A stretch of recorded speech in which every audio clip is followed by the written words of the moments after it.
नमस्कार दोस्तों, मेरा नाम है सोनू और आप देख रहे हैं हार्डमन क्लासेस। मेरे चैनल पर आप सभी का स्वागत है। आज मैं आपको त्रिभुज और चतुर्भुज की परिसीमा और क्षेत्रफल चैप्टर का पार्ट 7 करवाने वाला हूं। ठीक है फ्रेंड्स, और मैंने आपको बता दिया पहले भी और मैं आपको फिर हमेशा की तरह आज भी बता रहा हूं कि ये जो चैप्टर है आपका बहुत ही बड़ा चैप्टर है। ठीक है, तो इस चैप्टर में जो भी इंपॉर्टेंट क्वेश्चन है मैं सिर्फ उसी इंपॉर्टेंट क्वेश्चन को आपको करवाऊँगा ताकि आपको उतना झमेला में पढ़ने की ज़रूरत ना पड़े, और बहुत ही अच्छे से मैं हर एक क्वेश्चन आपको करवाऊंगा जो कि बहुत ही इंपॉर्टेंट है, तो वो मैं करवाऊंगा। अब यहाँ पे देखिए फ्रेंड्स, अब कल तक जो हमने सीखा था वो सिर्फ आयत और वर्ग के बारे में सीखा था। इसमें 3 पार्ट दिया हुआ है। एक है आयत और वर्ग जो हमने कल तक ख़त्म कर दिया, उसे फिनिश कर दिया 6 पार्ट तक।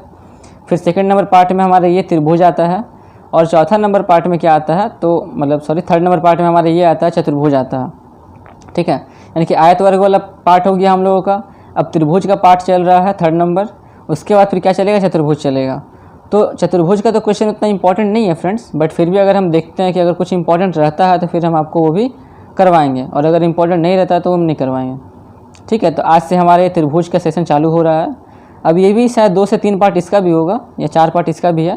तो बस आपको क्या करना है, सिर्फ आपको मेरे चैनल पर आना है, देखना है, और आप अगर फेयर कर लेंगे तो आपके लिए बहुत ही अच्छा रहेगा। चलिए फ्रेंड्स, आज का क्लास हम लोग स्टार्ट करते हैं। तो आज हम लोग कुछ बेसिक सा क्वेश्चन लेकर के आए हैं हम, ताकि आप लोगों को कुछ रिवीजन हो जाए अच्छे से।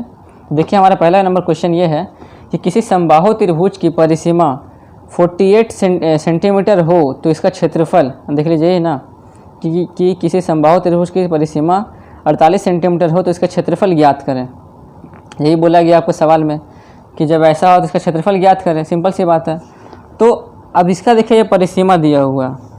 तो मैंने आपको कल एक बात बताया था और हमेशा बताता हूँ कि अभी इस चैप्टर में जो हम सीख रहे हैं, क्षेत्रमिति में हम जो सीख रहे हैं, ठीक है, या ज्यामिति में हम लोग जो सीख रहे हैं, आयत वर्ग कुछ भी हो, सब में आपको सबसे पहले भुजा की लंबाई निकालना ज़रूरी है।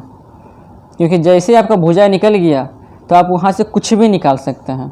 अब यहाँ हमारा परिसीमा दिया हुआ है फ्रेंड्स, तो हम यहाँ पर लिखते हैं कि समबाहु त्रिभुज के भुजा की लंबाई बराबर, ये देखिए फ्रेंड्स, समबाहु त्रिभुज की एक भुजा की लंबाई बराबर क्या लिख दिए हम, 48/3।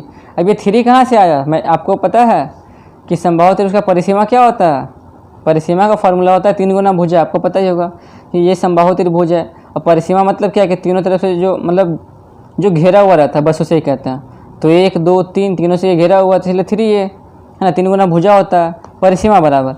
तो भुजा क्या हो जाएगा, उसका जब उल्टा करेंगे तो हो जाएगा ना परिसीमा बटा 3। जब यहाँ से जब उसको भाग दे देंगे तो क्या आ जाएगा 16, यानी कि यहाँ से हमको ये भुजा पता चल गया 16 सेंटीमीटर। अब यहाँ से आप मुझे कमेंट कीजिए फ्रेंड्स कि समबाहु त्रिभुज का क्षेत्रफल क्या होगा, और यही चीज़ आपसे पूछा भी गया है कि इसका क्षेत्रफल बताएं। यह से पूछा गया इसका क्षेत्रफल बताएं, तो उसका क्षेत्रफल निकालते हैं अब। इसलिए समबाहु त्रिभुज का क्षेत्रफल बराबर क्या हो जाएगा, क्या होता है फॉर्मूला फ्रेंड्स, यही होता है ना, √3/4 इंटू भुजा का स्क्वायर। यही होता है इसका फॉर्मूला कि √3/4 इंटू भुजा का स्क्वायर। अब यहाँ पे हो गया √3/4, देखिए भुजा ही तो आया ना, परिसीमा थोड़ी ना आया। तब ये जगह 16 का स्क्वायर। 16 का स्क्वायर मतलब क्या, और हम आसान कर दे रहे हैं। 16 का स्क्वायर मतलब कि 2 16 दिया हुआ है, यहाँ पे काट दीजिए, 4 जगह 16 कट गया, क्या आ गया यहाँ पे 64 आ गया। मतलब क्या कि 64√3 इतना हो गया हमारा वर्ग सेंटीमीटर, क्योंकि ये हमारा क्षेत्रफल निकाले हैं, तो इतना हमारा क्या हो जाएगा आंसर में कि वर्ग सेंटीमीटर। बस हो गया आंसर। देखिए ना कितना आसानी से मैं सॉल्व कर दिया। अब यहाँ पे आते हैं सेकंड नंबर। बस आपको इतना याद रखना है फ्रेंड्स कि कुछ भी दिया रहे, हमको सबसे पहले उसका भुजा प्राप्त करना है। जब हम लोग उसका भुजा निकाल देंगे तो फिर हम लोग कुछ भी निकाल सकते हैं। ठीक है, अब देखिए सेकंड नंबर सवाल में क्या बोल रहा कि ABC हमारा एक समबाहु त्रिभुज का ऊंचाई दिया हुआ 5√3 सेंटीमीटर। तो इस त्रिभुज का परिसीमा और क्षेत्रफल ज्ञात करने बोल रहा। ठीक है, यहाँ देख लीजिए, इस त्रिभुज की परिसीमा और क्षेत्रफल जो है आपको ज्ञात करने बोल रहा।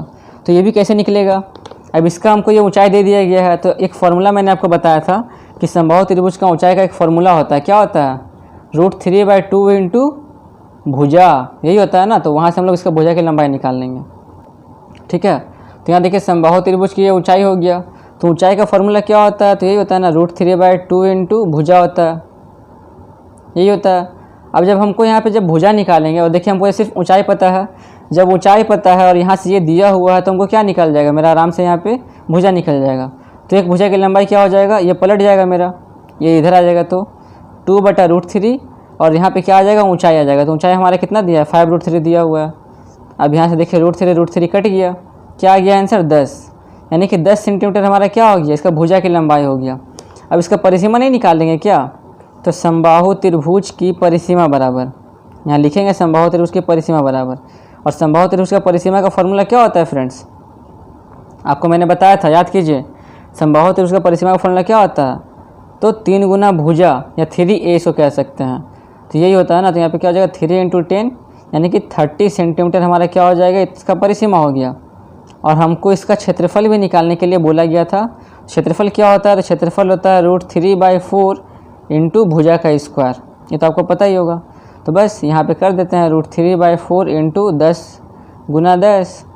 अब यहाँ पे काटिए, क्या आ जाएगा काटने पे 2 और यहाँ से आएगा 5, यानी क्या आ गया 50। अच्छा ये भी तो कटेगा ना, तो क्या आ जाएगा यहाँ पे 25√3 इतना वर्ग सेंटीमीटर हमारे क्षेत्रफल आ गया।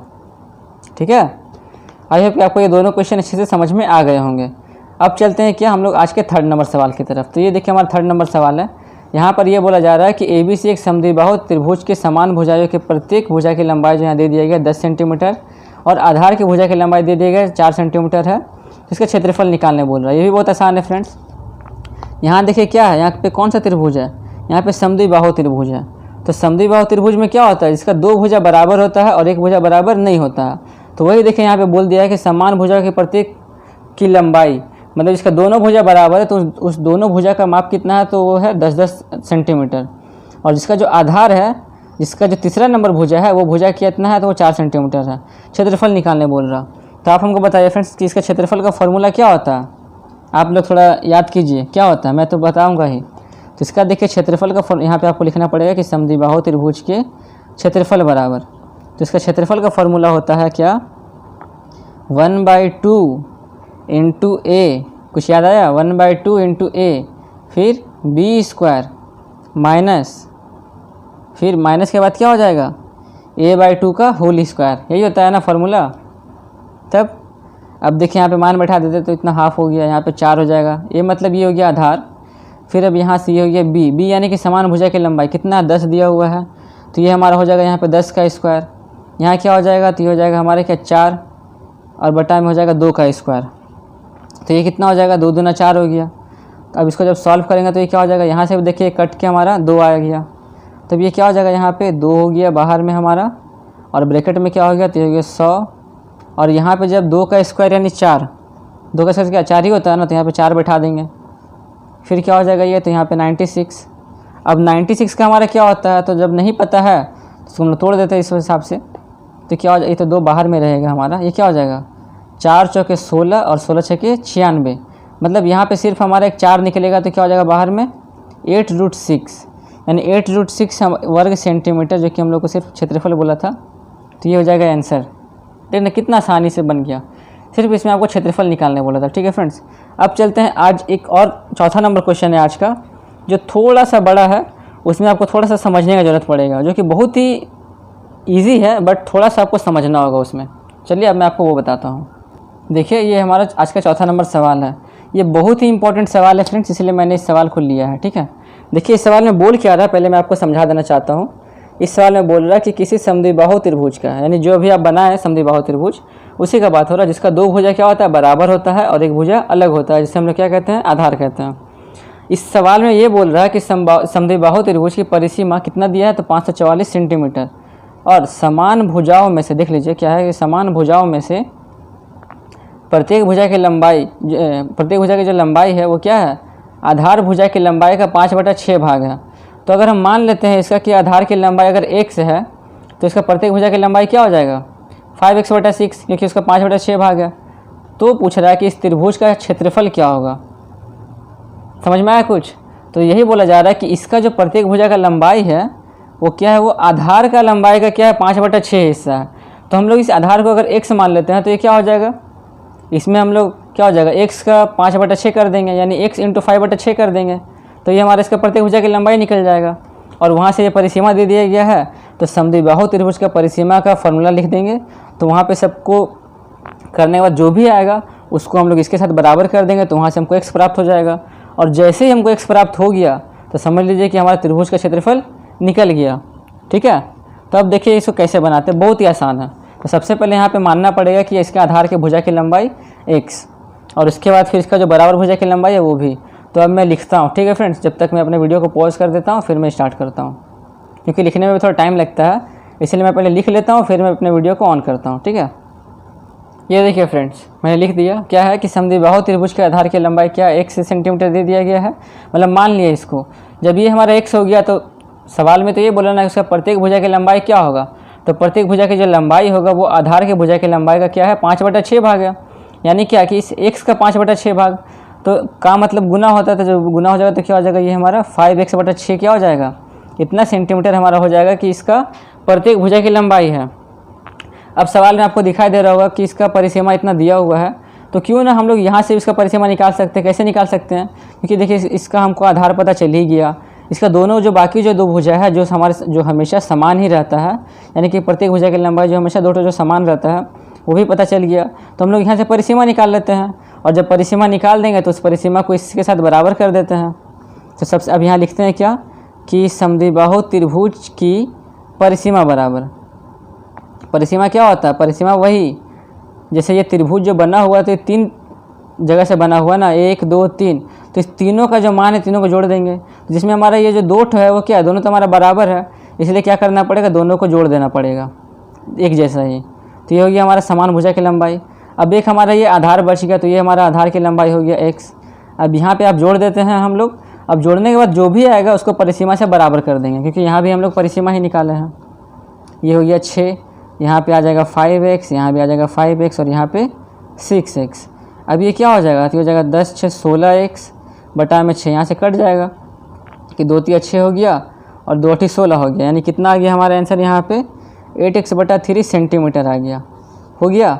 अब ये हमारा क्या आया है, तो ये हमारा आया है परिसीमा, और सवाल में जो परिसीमा दिया हुआ वो तो करना पड़ेगा ना। अब मान लीजिए कि हमारे पास जो गुण है वही गुण अगर किसी दूसरे के पास है तो हमको तो कंपेयर करना पड़ेगा ना कि मेरे पास कितना ज़्यादा है उसके पास कितना कम है। इसीलिए देखिए हम लोग जो यहाँ पे जो परिसीमा निकाले वो इतना आया, और सवाल में परिसीमा दिया हुआ था 544। तो जब हम इन दोनों को आपस में बराबर करते हैं तो हमको यहाँ पर x का मान पता चल जाता है, और हमको तो मेन x का ही मान निकालना है, क्योंकि जब x का मान निकलेगा तो उसका आधार निकल गया, और उसके बाद फिर वहाँ से प्रत्येक भुजा की लंबाई निकल गया। जब हमको यहाँ पे आधार पता चल गया, उसका प्रत्येक भुजा का लंबाई पता चल गया, तो हम क्या वहाँ से समद्विबाहु त्रिभुज का क्षेत्रफल नहीं निकाल सकते हैं, आराम से निकाल सकते हैं, है कि नहीं। अब यहाँ से देखिए करते हैं बराबर, तो ये काट देंगे तो कितने बार में कटेगा, 8 बार में, 8 8 64 आएगा, तो फिर 8 7 56, तो ये भी नहीं लेंगे तो क्या हो जाएगा 8 6 48, फिर 8 8 64 हो जाएगा यहाँ पे, ठीक है। अब यहाँ पे जब इसको जब गुना करेंगे तो क्या आएगा, 3 8 24 आ गया, बचा 2, 3 6 18 और 2 20, यानी एक से पहले कितना आ गया 204। यानी कि समद्विबाहु त्रिभुज का जो आधार है, ठीक है, समद्विबाहु त्रिभुज का जो आधार है, इस आधार की लंबाई हमारा आ गया 204 सेंटीमीटर, ठीक है, ये आ गया। और उसके बाद फिर समद्विबाहु त्रिभुज का प्रत्येक भुजा की जो लंबाई है वो कितना है, तो वो दिया है हमारा 5/6 इंटू x, और x ही हमारा 204 है। जब यहाँ से जब सॉल्व करेंगे तो क्या आएगा, 6 3 18, 6 4 24, कितना आ जाएगा, तो 5 4 20, 2 5 3 15 और 2 17, यानी कि 170 सेंटीमीटर। तो ये भी देखिए हमको प्रत्येक भुजा की लंबाई पता चल गया। इसको हम लोग क्या कहते हैं, इसको हम लोग कहते हैं b, ठीक है, और जो आधार है उस आधार को हम लोग कहते हैं a। तो अब हमको जब ये दो चीज़ पता चल ही गया, और हमसे यहाँ पे क्या निकालने बोल रहा है फ्रेंड्स, हमसे यहाँ पे बोल रहा है कि समद्विबाहु त्रिभुज का क्षेत्रफल निकालो। तो हम यहाँ पे लिखते हैं कि समद्विबाहु त्रिभुज का क्षेत्रफल बराबर, अब यहाँ पे क्या हो जाएगा फॉर्मूला में कि हाफ इंटू ए इंटू यहाँ पे क्या हो जाएगा b² माइनस a²/4, यही तो होता है ना, यही होता है यहाँ पे। अब यहाँ पे हाफ हो गया, अब a कितना है हमारा, तो a है 204, और यहाँ पे b कितना है, तो b हमारा है 170 का स्क्वायर यहाँ कर देंगे, और यहाँ पे 204/4 यहाँ पे हो जाएगा 204 का स्क्वायर, और बटा में 4 हो जाएगा। अब इसको सॉल्व करते हैं, तो मैंने सॉल्व करके रखा था पहले से रफ में, तो हम वहीं से डायरेक्ट छाप रहे हैं। ये देखिए हो जाएगा 102, यहाँ पे ये हो गया हमारा 102। अब यहाँ पे क्या आ जाएगा 170 का स्क्वायर। अच्छा, यहाँ पे एक हम लोग दिमाग लगाते हैं, क्या दिमाग लगाते हैं कि हम इसको पूरा एक परफेक्ट स्क्वायर बना लेते हैं। तो यहाँ पे जब 2 कर देंगे तो ये हमारा हो जाएगा इस हिसाब से, क्योंकि बाहर में तो 4 ही रहना चाहिए, तो जब 2 का स्क्वायर करेंगे तो भी तो 4 ही आएगा ना। इसको काटेंगे तो क्या आएगा 102 आ जाएगा। अब यहाँ पे क्या देख रहे हैं कि ए हो गया a का स्क्वायर, ये हो गया हमारा b का स्क्वायर। तो हम लोग यहाँ पे कैसे कर सकते हैं, एक बार जोड़ देंगे यानी a प्लस बी, और एक बार क्या हो जाएगा घटा देंगे यानी a माइनस बी। क्या झमेला उतना गुना करने का बाहर में जा करके, ये मैं सिखा रहा हूँ आपको, ठीक है। मैंने साइड में गुना करके रखा है। क्यों गुना करके रखा है? क्योंकि तो गुना तो करना ही पड़ेगा ना। अब यहाँ देखिए, अब यहाँ से आप इसको सॉल्व कर लीजिए, कितना आसानी से सॉल्व हो गया। इस हिसाब से कुछ किसी चीज़ का ज़रूरत भी नहीं पड़ा। ये हो गया 2, यहाँ पे हो गया 7, यहाँ पे हो गया 272, घटाने पे कितना आया था 2, 10 में 2 गया 8 बचा, यहाँ से हो गया क्या 6 हो गया यानी 68, इतना हो गया।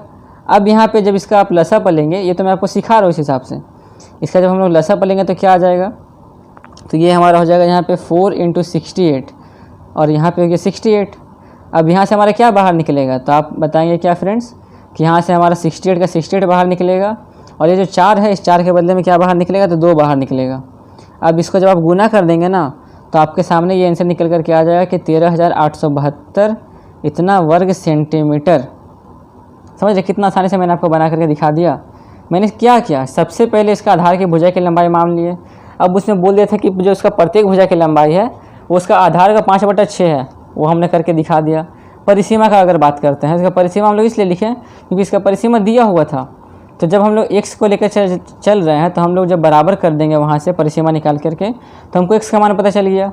जब हम लोग को जब x का मान पता चल गया, तब वहाँ से हमको आधार भी पता चल गया और उसका प्रत्येक भुजा की लंबाई भी पता चल गया। जब हमको ये दोनों पता चल गया, तो हम लोग वहाँ से उसका क्षेत्रफल भी निकाल लेंगे आराम से। देख लीजिए, ये इसका फॉर्मूला होता है। अब यहाँ पे बैठा कर सॉल्व कर दिए तो हमारा ये आंसर हो गया। ठीक है, अब चलिए फ्रेंड्स, आज का बस इतना ही। अब मैं आपको मिलता हूँ कल एक नए पार्ट के साथ, जो कि आपका इसका पार्ट 2 होगा और इससे थोड़ा सा लेवल हाई होगा। और बहुत ही इंपॉर्टेंट क्वेश्चन तो मैं आपको करवा ही रहा हूँ, आपको चिंता करने की ज़रूरत नहीं है। और एक बात मैं आपको बता देना चाहता हूँ फ्रेंड्स कि ये जो आपका चैप्टर है, ये आपका चैप्टर 10 पार्ट तक चलेगा। ठीक है, मतलब कि आज आपका 7 पार्ट हो गया है और बस 3 पार्ट और चलेगा। उसके बाद फिर आपका चैप्टर अच्छे से फिनिश हो जाएगा। ठीक है फ्रेंड्स, तो चलिए मैं आपको मिलता हूँ कल एक नए पार्ट के साथ।